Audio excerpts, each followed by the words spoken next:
Right, yet more catch-ups, and with this one, it is all about chasing them final last few golden reel qualifiers, which is me. It's my last commercial sort of goal of the year to get in that final, because it's done me head in. Like, really has done me head in golden reel. I've not actually been back in that final since 2019 when I won.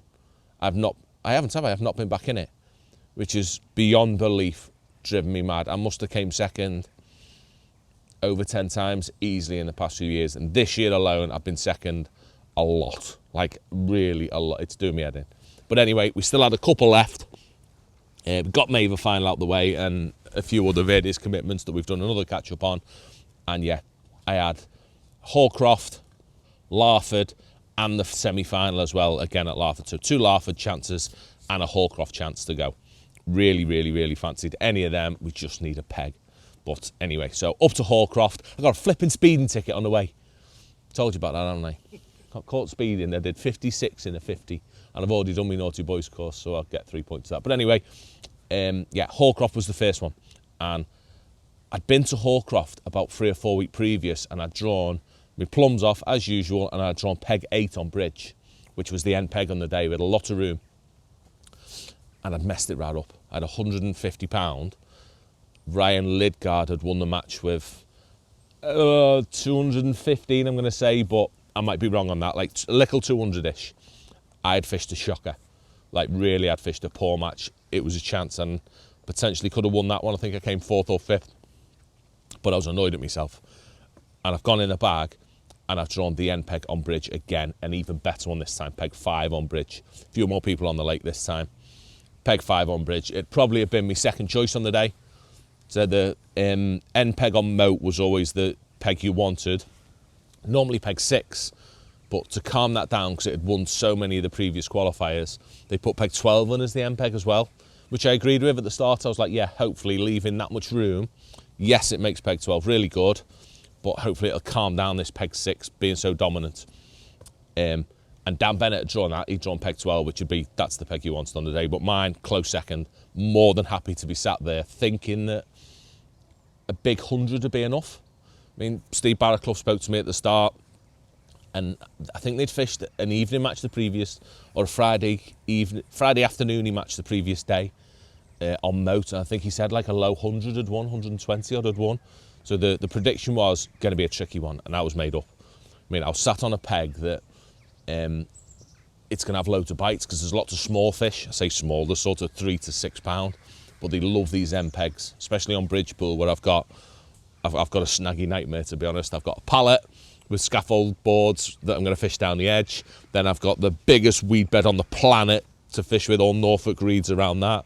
It's a crabtree peg, but also not in my comfort zone peg. It is an angry peg, but still fancied it. I knew it'd be damage limitation in terms of losing fish and kit wise, so I just set up 3 billion rigs. Yeah, all really heavy, all on 024 to 020, like really heavy lines, and I actually stepped them up to 024 to 024 later on, just to try and get them in, because it wasn't a case of them snapping yet. It was just, you're always getting caught in reeds and scaffolds and everything. But I've had a really simple match. It's been really good in that I've been able to fish hard pellets. I've not fed any amount of bait, because Hallcroft's teeming with little fish, so I've kept it all hard 6 mils with either 6 mils or 8 mils on the hook, and I fished one line on the pallet to me right.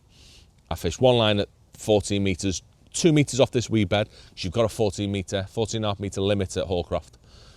So that's been my limit there, and then I've had a feeder line, and I've had a short line as well, but I didn't catch anything short, and I didn't have a bite on a feeder, but I've not given much. So I've literally rotated this edge, which I've spent 90% of my time on, and a long line that I could ping an odd in, but making any noise brings these little fish into your peg, which causes missed bites.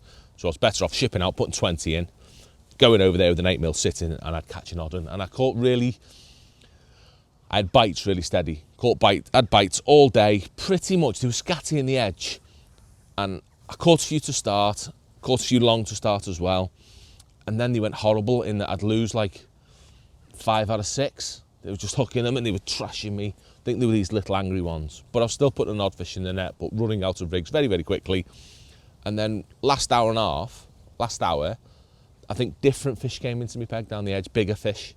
and they were all nice. I could hook them and I'd still lose an odd one, but I'd land, yeah, 5 out of 6, probably, and I was catching lovely and steady. Absolutely emptied it, especially last half hour. I probably put 7 or 8 fish in the net last half hour, and all decent fish.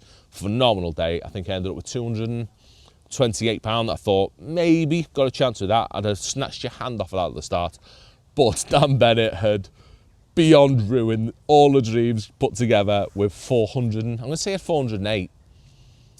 I think he had £408 off that MPEG on moat outer, and absolutely walked it. Never ever had a chance. If you gave me 2 goes on that, I wouldn't catch £400. It were too much damage, and if I'm honest, I've not had £400 on the hook even.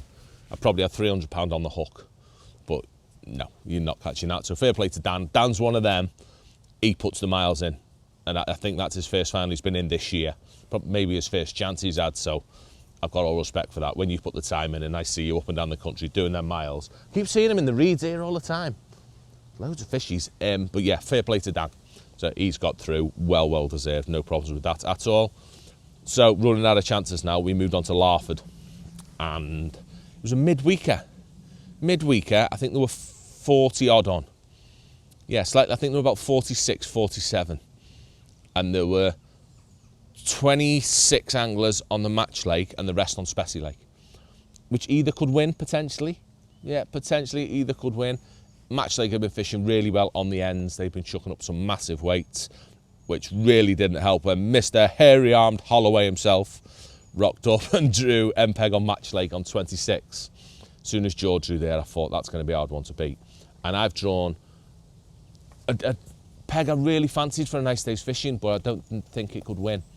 And I've drawn bottom of the ramp on Spessy Lake, which was my first actual day on Spessy Lake this year. Horrible day, windy, rainy, absolutely disgusting. So I've set up barely anything. I've set up a method feeder, a pole at 11 metres, 2 rigs for 11 metres, 1 for pellets, 1 for meat, and 2 edge rigs. Kept it simple. You need to catch £200. There's no point messing about. Started short on pellets with an 8mm on the hook, feeding 6s. And in the first hour, I had 3 carp and a skimmer, and an F1 as well. Only little carp, though, by Spessy Lake standards. They were sort of £5 to £6.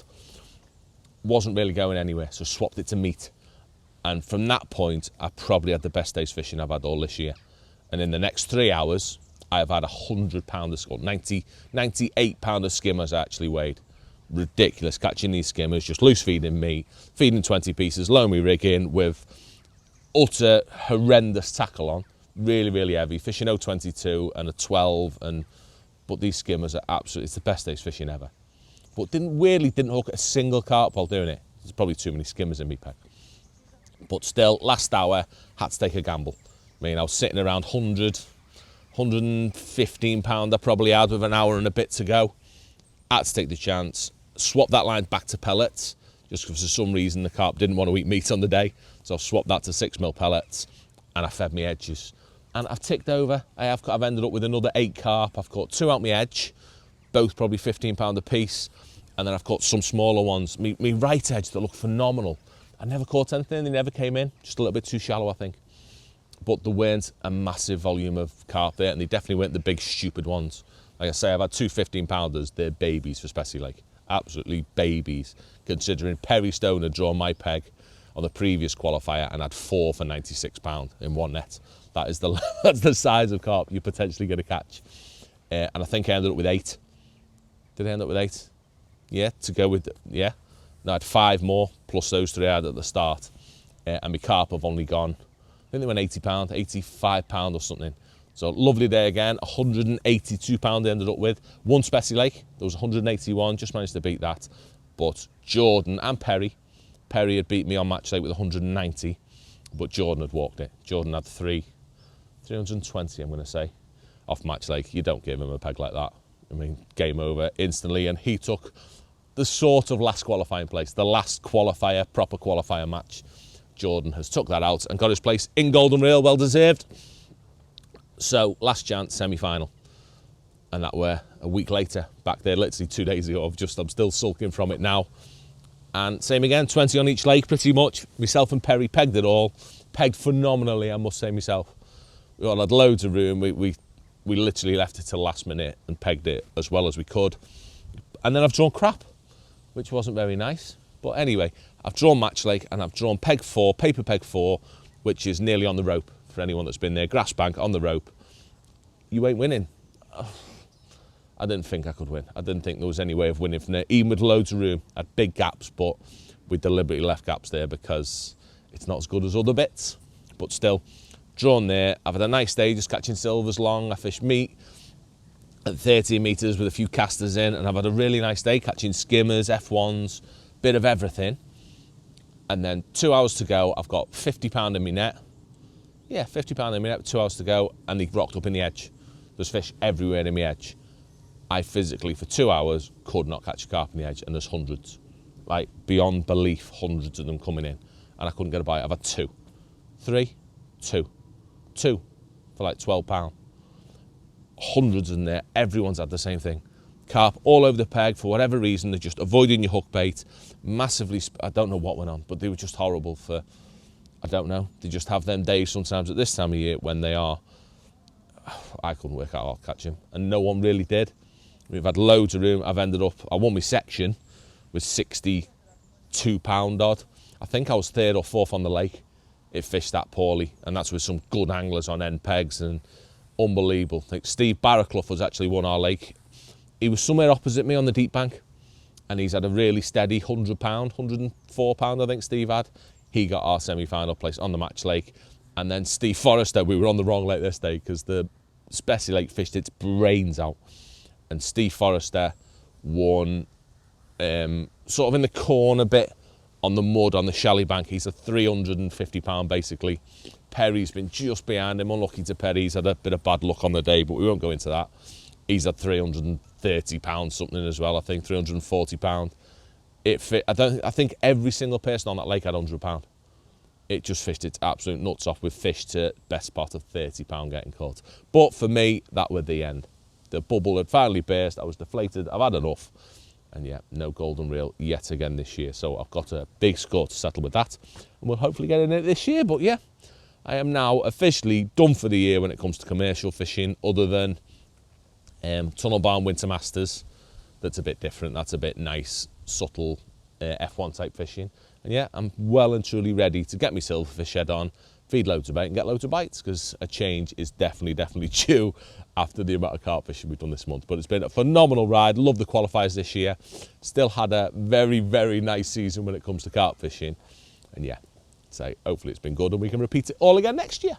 Right, you lot, if you have not already seen, this month in the Winning Ways world, we have yet another boatload of live matches coming. Been right way, busy, haven't we, J-Lad? It has been phenomenal, and yet again we've got some ridiculous guests that have been privileged enough to give us their time, haven't they, with filming their live matches. But yeah, to run through them nice and really quick, we've got Alex Doherty fishing up with a glebe. Yeah. That was actually during the qualifier, so something a little bit Golden different. Mill qualifier, yeah. We've got Adam Richards on Cedar. Yeah. Adam, firm favourite. You're all loving him, and he produces a wonderful live match, doesn't he? And he's coming back once a month for us, folks. There's lots and lots of Adam. We have Des Ship himself up at Willamarsh. No moaning whatsoever, folks, and it's a very hot day. You're live. Yeah, live. Of course, Des likes a boat, but he's also likes catching fish, so he's all good every day with Les. With Les, Des and Les, very similar. We've got myself as well, completing the campaign. The summer campaign. Fish Midland. So, if you haven't already, have a nose. We're going on to the winter campaign, including myself. I can't wait to get stuck into these matches for you folks. So, filmed every one of them. I've got like 12 lined up. So, get on it, folks. So much content for you. We said we'd go next level. We are delivering.